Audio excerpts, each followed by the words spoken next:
Good morning, Michael Walsh here, Norwal Farm with Roger Norgel. It's Thursday, January 23rd, and ewes and lambs are doing well. These are the twins that were born yesterday. They're nursing well and actually sleeping under the lamb cave, it looks like. This one, we weaned her off her brooder. It's 21 in here today, and she's old enough, she's doing fine, not shivering, so she doesn't need the brooder anymore. We're going to ear tag her today and also put the rubber band on her tail to dock her. And we're also going to band and dock, ear tag, and put rubber bands on to castrate the male lambs, make them wethers. So the moms are doing well, eating well, drinking okay. So everything's going good. Number 14 is still in one piece. She acted a little strange last night. I thought she might be in early labor, but then she stopped. So I think she was just a little uncomfortable. That's her right there. Udder's full. She's due in, I think, 2 days or 3 days. Today's the 23rd. I think she's due on the 25th. But she's eating good today, so we'll keep an eye on her, and she'll be the next one to have lambs. There's a number of ways to dock lambs. Some people use a hot iron, some people use a sharp knife. I use elastrator bands and just a little rubber band, just like that. And they go on this plier, and when you squeeze it, it expands the rubber band. And then you put the tail through it, let that down, then slide the rubber band off. And then what that does is it shuts the circulation off below the rubber band. If you do it within the first 2 or 3 days, it's minimally painful. There is some pain, but the pain receptors aren't nearly as well developed in newborns as they are in older lambs. So I like to do it from 1 to 3 days. Ideally, I like to do it when they're day old, but it was so bitterly cold when that first lamb was born that decided to wait till it warmed up a bit. So the ram lambs, the twins, are doing well, nursing well, so we'll get them banded today and ear tagged as well. These are the ear tags we put in. This is our farm tag, and it also has a microchip in it. It's called an RFID tag. So when it's in the ear, you can use this scanner, and it will read the number for you. This is what is known as a scrapies tag, and then there's individual animal numbers on those tags. And this is a federal tag. It's used to track a disease known as scrapie. It's similar to mad cow disease. So any sheep or goat leaving the farm has to have at least that yellow tag. They don't have to have the individual tag. But we put both in, and just a way of telling at a glance on the lambs, I put our private tag in the right ear and on ewe lambs, and I put it in the left ear on wethers or ram lambs. And I got that from the gentleman that we got our white Dorpers from. He does the same thing because he says ladies are always right. So you put the tag in the right ear, and the men are generally not right, so put it in their left ear. So anyway, we'll get that done on those guys today, and I'll try to video it. I'm not sure how well it's going to work. This is the plier.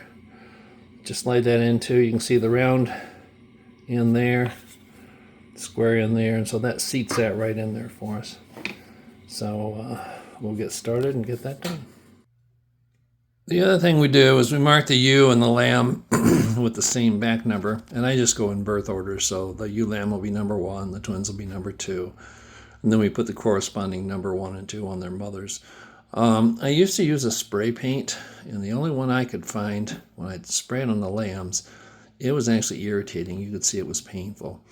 So I'm going to use this. This is a branding fluid designed for sheep. It's obviously a lot more than I need, but and then we got the numbers here. So that's what we're going to do this year. We'll see how it works, because like I said, last year when I used that, it was just the chemicals in it just burnt the lambs. It irritated them. So that's what we're going to use this year. The other thing we do is record the lamb's weight, and so this is a digital scale. And I usually use a bucket, just put them upside down, lay them on their back with their feet sticking out and they can't get up. There are slings that they make, but those slings don't work, so we get their birth weight and record that in their record as well. First thing we do is weigh the lamb, and then we'll put the ear tags in, and then we put the rubber band on next. And the very last thing we do then is put the paint brand on the lamb, because you don't want to have paint on it when you're handling it.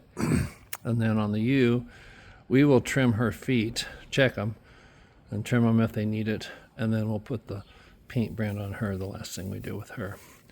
So to weigh the lamb, I have a digital scale here.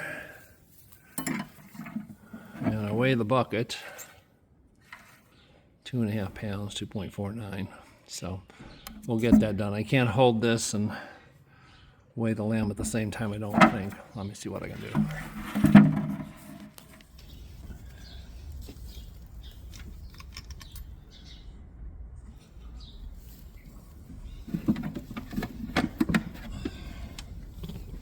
Put it in upside down, and hopefully you get it weighed before it struggles enough to get loose.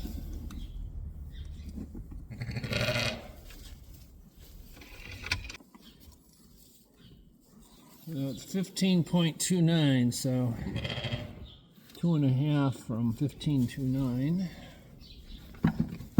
is 12 pounds. So the weight comes out to 12.8, and she's probably gained a little bit of weight over the last couple days, so I'm going to put her down just 12 pounds for her birth weight. Next thing is to put the ear tags in, and this is the radio tag.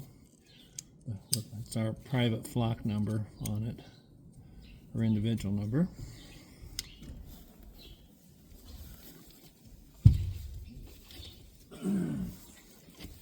When you put it in, it says to put it up here on the top, but you can see that can hit the eye.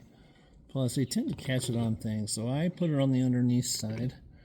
And you don't put it all the way in. You leave a little room for growth.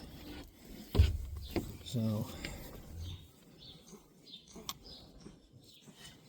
you put it about right here. You can see the ribs on the ear. There's the cartilage ribs. There's one here, one here. So you put it in between the ribs, just like getting an ear pierce.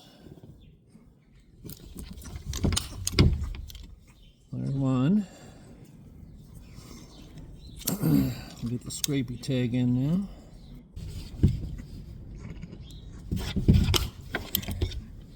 There we go. When you dock them, if you look on the underneath side of the tail, she got some poop there, but see where the wool starts down here. So that's enough, it'll cover the private part. So that's where we put it, is right there at the junction of the skin and the wool.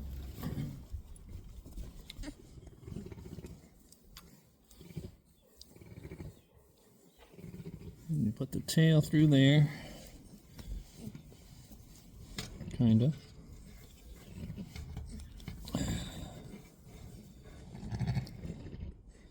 About right there. There. You can see where the rubber band is. Right there, the green. So that'll leave a decent tail for her. Helps her switch flies, protects her from sunburn. If you cut them too short, then they have problems with that. She'll probably have a little sensitivity. But like I say, if you do it early in life, then it's not as painful for them. So she's got her ear tags, and she's got her tail band on. I'm gonna check the ewe's feet, trim her feet if they need it, and then when I'm done, then we'll paint the lamb, we'll paint the mother. Her hooves aren't too bad. There's just a little bit of wall growth right there, and just a little bit on the tip of the toe. Black hooves are a lot harder and more durable than white hooves. I trimmed her other front foot. Just took a little bit off. So I'll go ahead and finish the rest of those, but hers aren't very bad. Okay, we got her feet trimmed, lambs all done, so now we gotta paint brand them. And this is the first time I've used the branding. In the past, I've just sprayed the number on them, but this year I think what I'm going to do is I'm going to put the number on the left side of the lamb for a single or the right side of the lamb for twins. That way, just by looking at them, you can tell.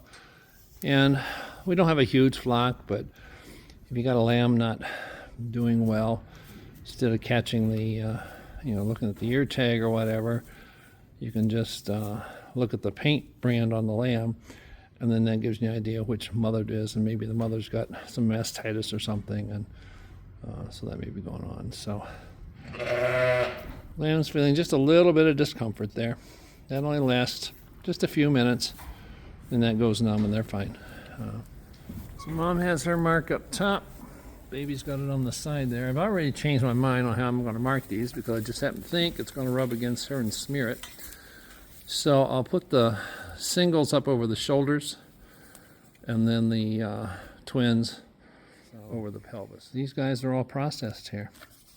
Just have to put her weight in the records. I already scanned the tag in. I have an electronic record. It's called Herd Watch, and it's on my computer and on my cell phone. So they're all done. Got everybody processed. Not sure I like the branding iron paint, but too late now. We got it. Ram lambs are showing just a little bit of sensitivity, but not bad. They've got quite a bit of milk stool there. We'll keep an eye on that. I don't think it's diarrhea, but just got to monitor that. The lamb closest to the gate weighed 11 pounds, and this one right here in front of me weighed 12 pounds, so that's good size lambs for twins. Her feet weren't too bad, just had to trim a little off the tips, so everything's good to go. First lamb born's doing well, and there's only 7 of the ewes in there, so she's 3 days old, and Patsy's a good mom, so time to let her out of the claiming pen.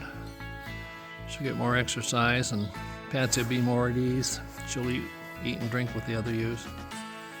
So did that today. Ram lambs are doing, or the wethers, I should say. They're wethers now, but they're doing well. That one's right in there nursing. So we'll leave them in at least one more day, and then we'll turn them out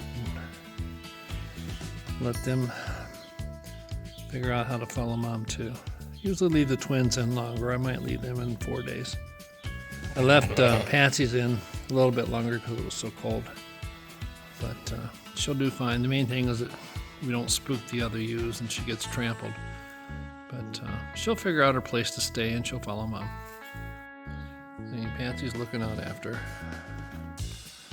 The other ewes will butter, so the lamb will learn not to go up to the other ewes. That'll be good for her to be out and get some exercise.